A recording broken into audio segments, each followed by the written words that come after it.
The most important conversation you'll ever have is the one you have with yourself. With all these failures and all these bullies and all these being abused and my learning disabilities and stuttering and everything I had in my life, they are really gifts. The biggest thing you have to do is shut off technology. You have to go dark.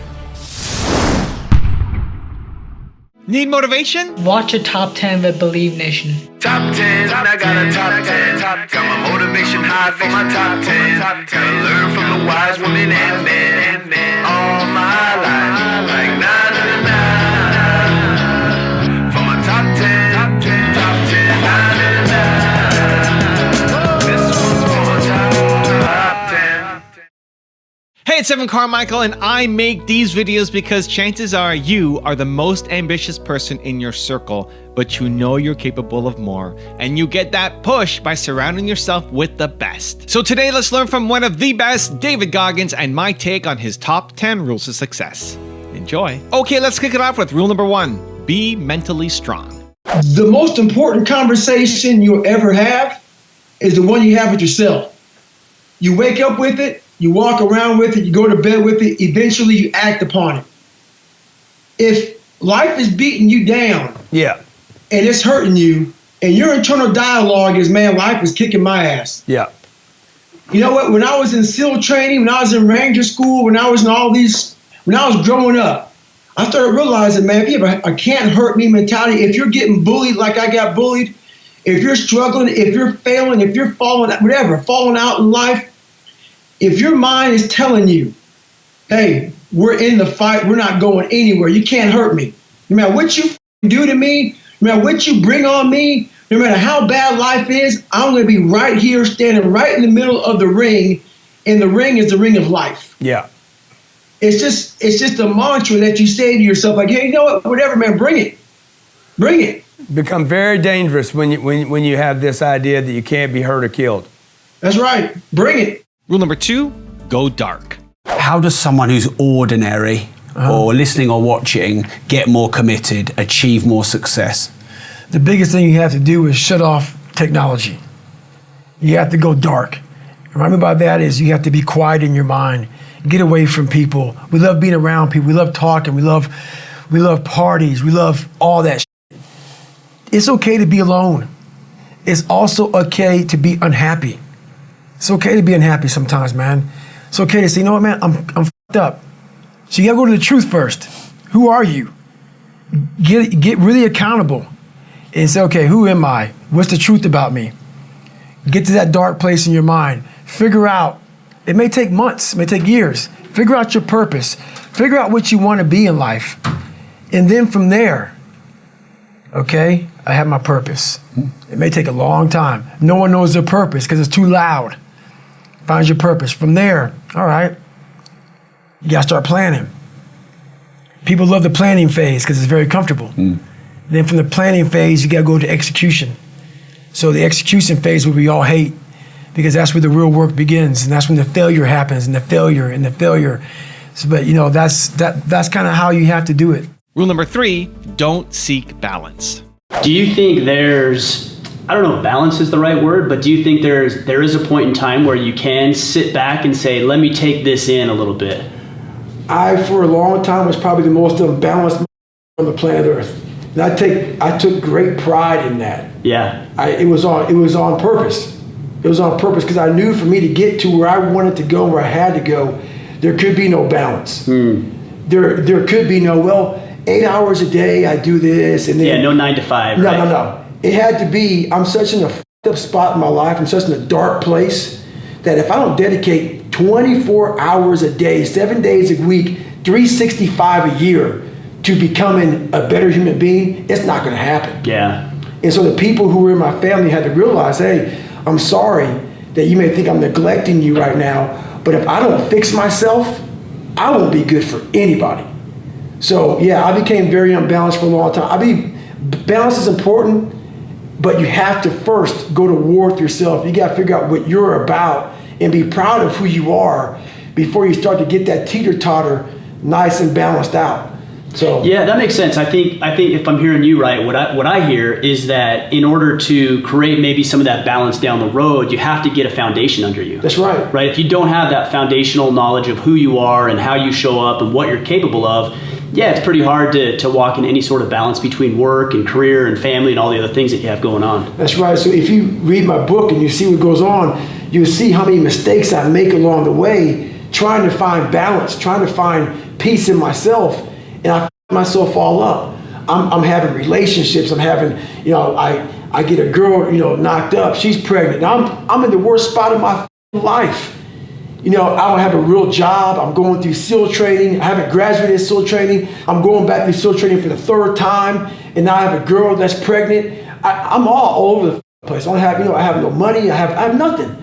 And I'm establishing a life with a family, and I'm all f***ed up.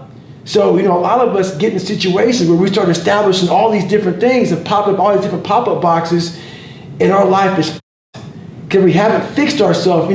Until you fix yourself, don't start another journey before you finish your own journey first, or not finish it, but at least get a good, foot start into it. Rule number 4, understand the power of the mind.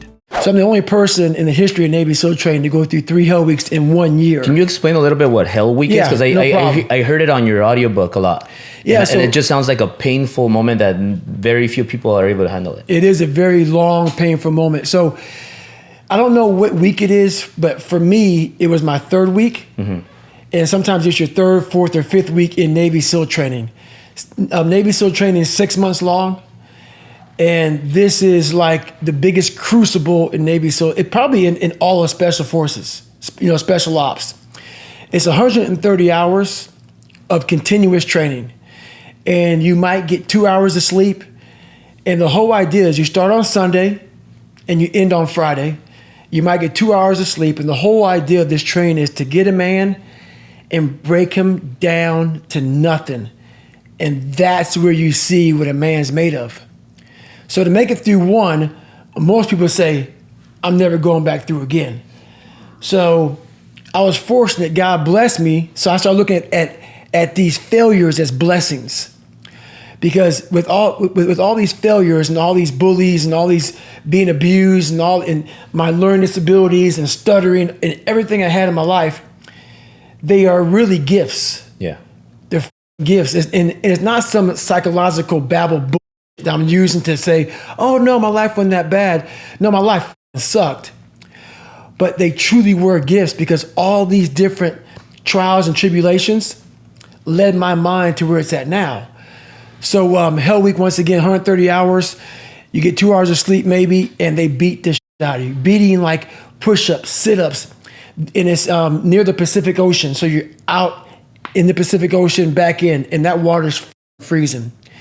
And so you see these men, these great men that I watched on TV, I'm now with them. And for the longest time, I put people who had better childhoods, better grades, better this, better that, I put them all above me. But now I'm on the same playing field as them. So when you get on the same playing field as these men who you think are better than you look at them eye to eye, and you realize that they're not. So once again, I'm starting to do all this live autopsy shit, like saying, God, man, you were mind yourself your whole life, thinking that this person came from a nicer house, better education, better mom, better dad, and they're better than you. It's not the case. You have this in you. You may have to dig a little deeper to find it. Their family may have started them off a lot better than you, but it's there. Yeah. It's there. So I started really realizing how powerful the mind was in that 3rd Hell Week.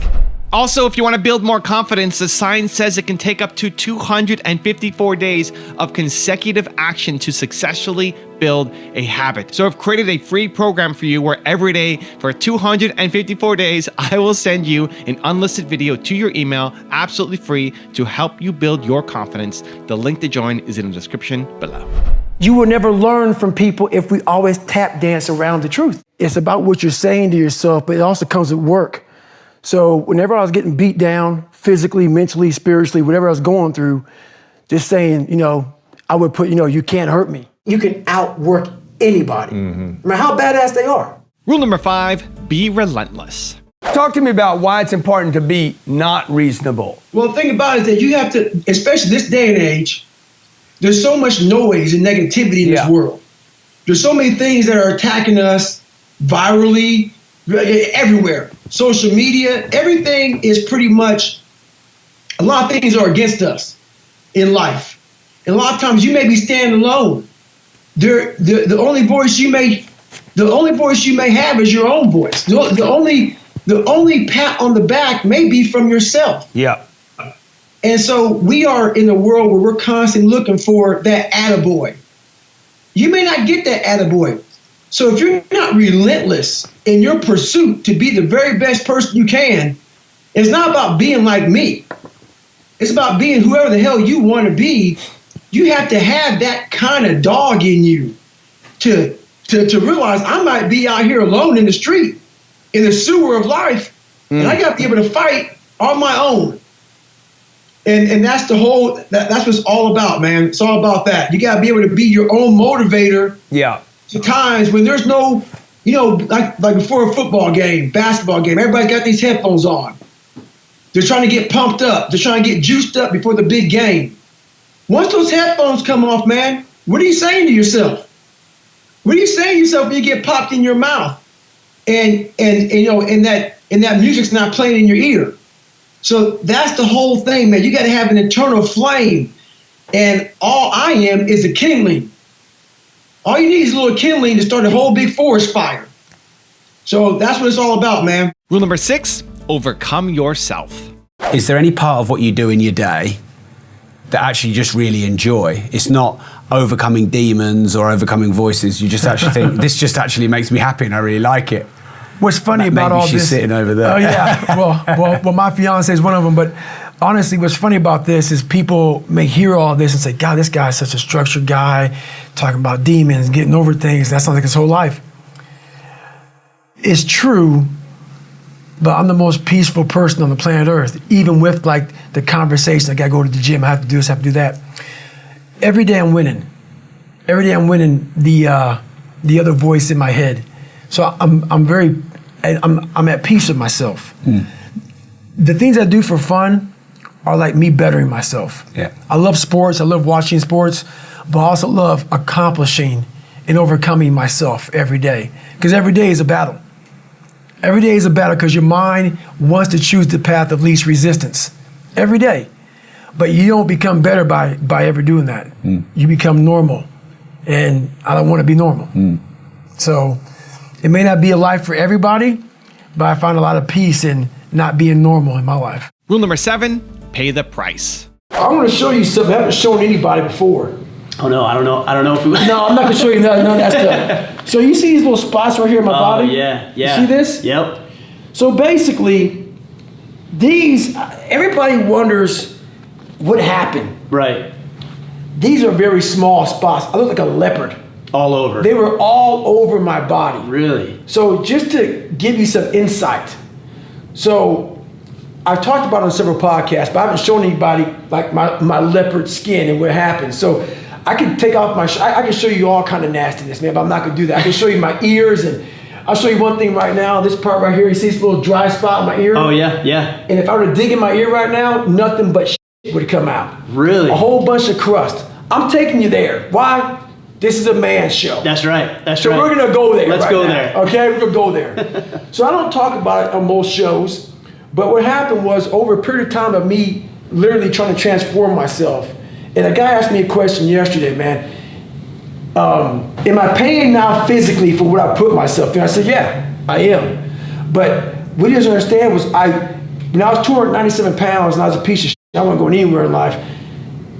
I asked myself that question before I decided to put myself through hell. Are you willing to do it, or are you willing to pay the price? Am I willing to do it, and I'm willing to pay the price after I f*** myself up? 'Cause I knew for me to get to where I wanted to go, I didn't have the ability. The ability was not there. So I knew I was going to break myself off to do it. Some people are born with this great talent. I wasn't smart. I wasn't some physical specimen. I wasn't any of that stuff. So I knew for me to go through all of this shit, at the end of it was going to be a broken man. So I did it, And in the process of doing it, I knew all along the way, I'm gonna be fucked up one day. And that time came. That time came. And in that book, that psoas muscle I'm talking about, Right.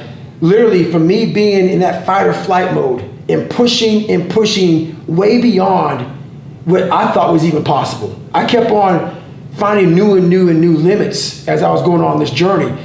So, but in doing that, you're breaking your body down tremendously. Sure. Yeah. So what happened to me was that psoas muscle attached to your lower body, your upper body. Mine became so tight that it literally left probably, I would say, baseball-sized lumps on my hip. And so these are my muscles that just tightened up to my hip flexors. And it was just contracting right there? Just contracting right here. So I had two lumps like this were right here. And no one knew what the they were.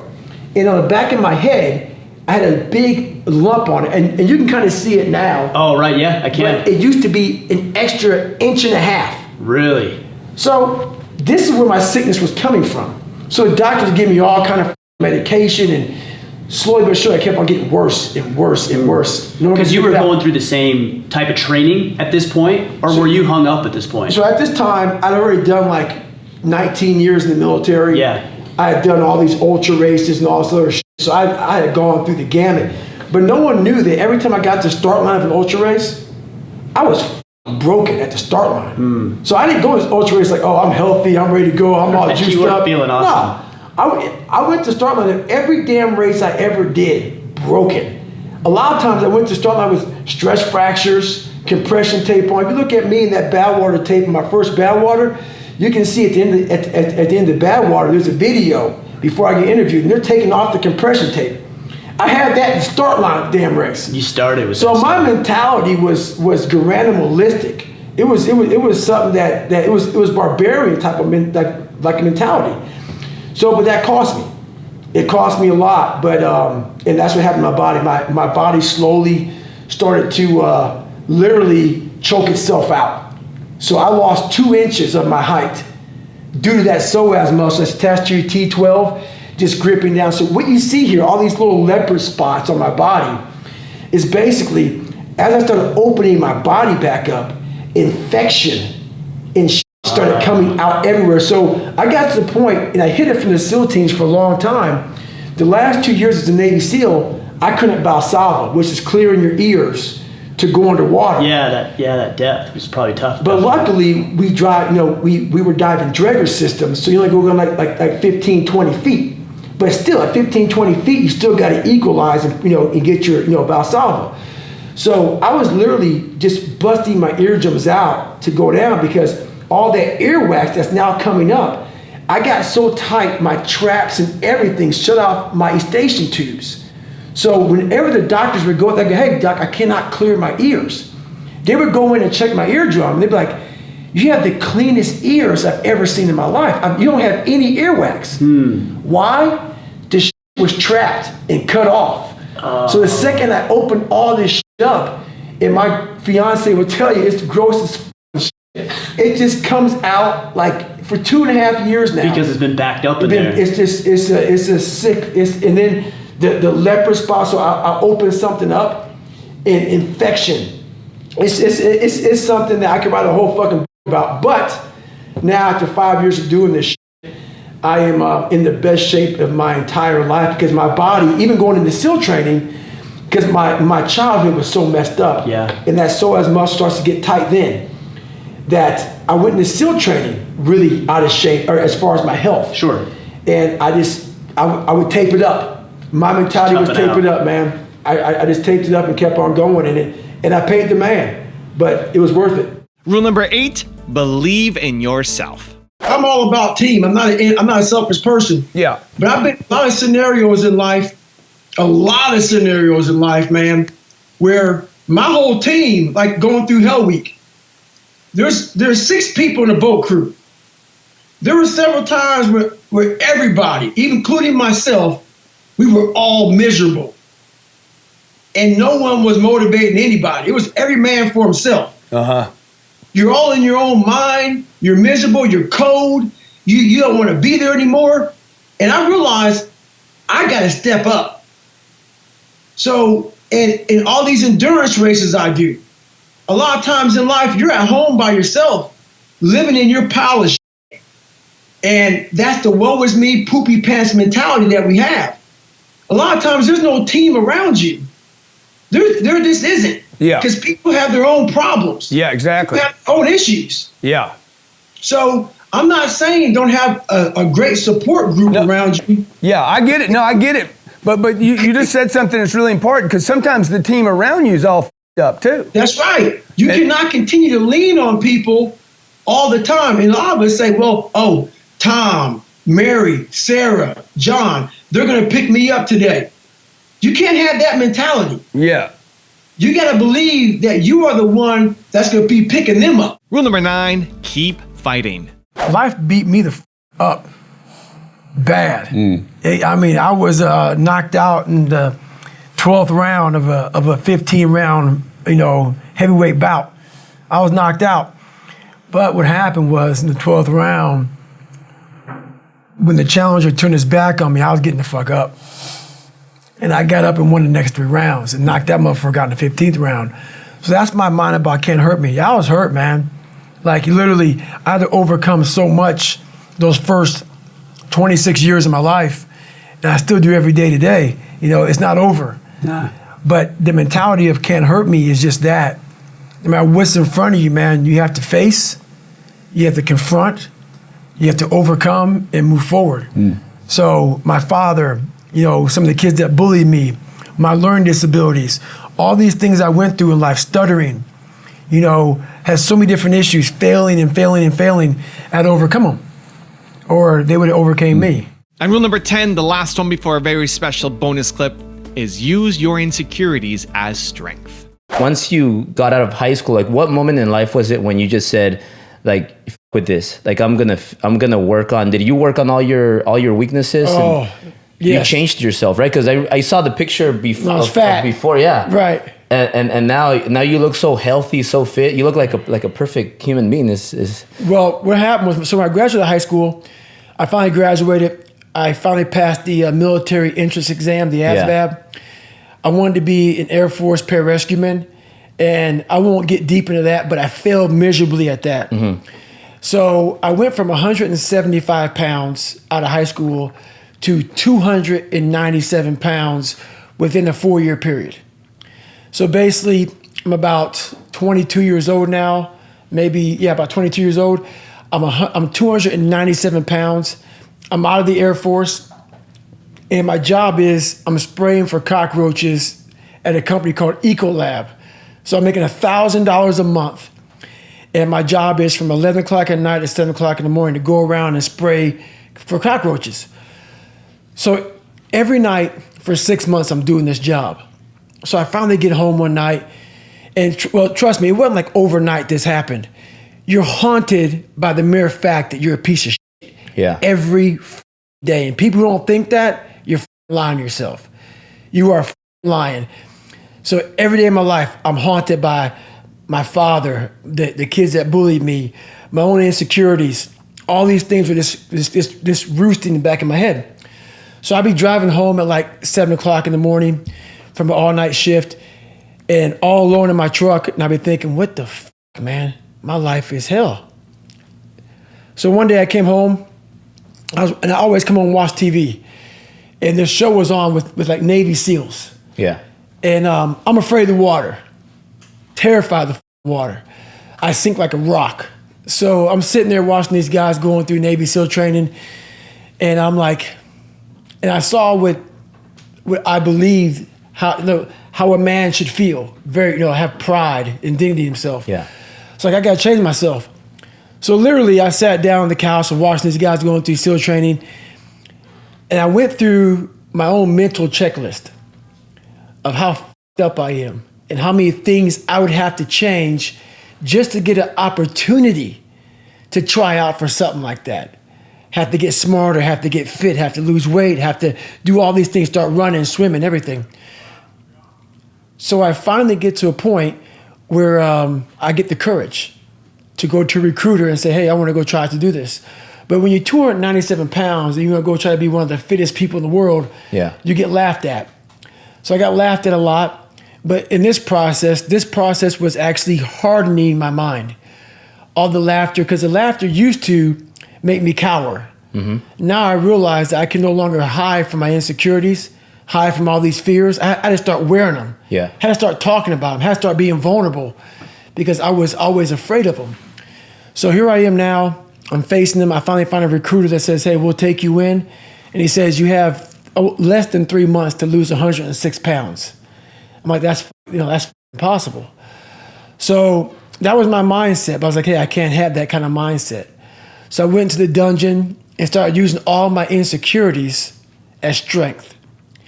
Instead of looking at being bullied and my dad messing me up and all that stuff like that, I looked at it as, who could have survived all this and still be here with the opportunity to go into Navy SEAL training? And so I started using all these negative things and started flipping everything on top of his head.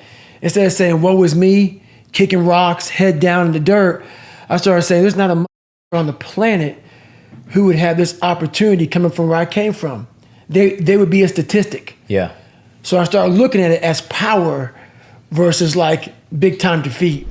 Now I've got a special bonus clip that I think you're gonna enjoy. But before that, it's time for the question of the day. I wanna know, what was your single biggest takeaway from this video, and what is your plan of action that you're going to execute this week to make some immediate momentum happen? When you just get motivated and watch a video, you have a 35% chance of following through. That's what the science says. But when you write down what time, what day, what place you're actually going to execute, when you create the plan, you have a 91% chance of following through. And I want that for you. And when you commit to people publicly, you increase your chances even more of actually doing it. So I want to know what your single biggest takeaway from this video was, and your specific plan of action to actually get the result you're after. Let me know. Put it down in the comments below, because I want to celebrate you.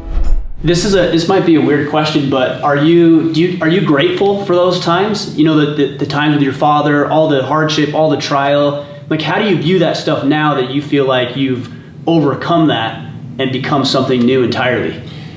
Honestly, man, I'm very grateful for it. I'm more grateful for that than being a SEAL, going to Ranger School, anything I ever did in my life. So people always go like you know, they come to my house, and I've done so many races and so many different things.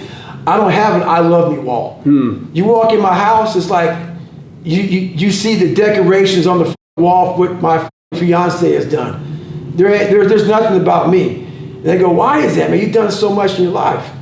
Man, all this shit up here is priceless. Like, everything I've gone through, all this, like the journey of my life has been something that I can never ever be able to say enough about. You know, it is who I am. You know, like, everybody wants to be proud of themselves. When you finally become proud of yourself, you no longer give a flying what it took to get there. And that's what people always say, man, look at you, man. You know, you have all this stuff happen to your skin and your body's broken, this and that. The feeling I have in my mind is priceless. And if I were to say you had to do it over again to get this feeling again, I'd do it all over again. You would? All over again. Interesting. With a smile on my face.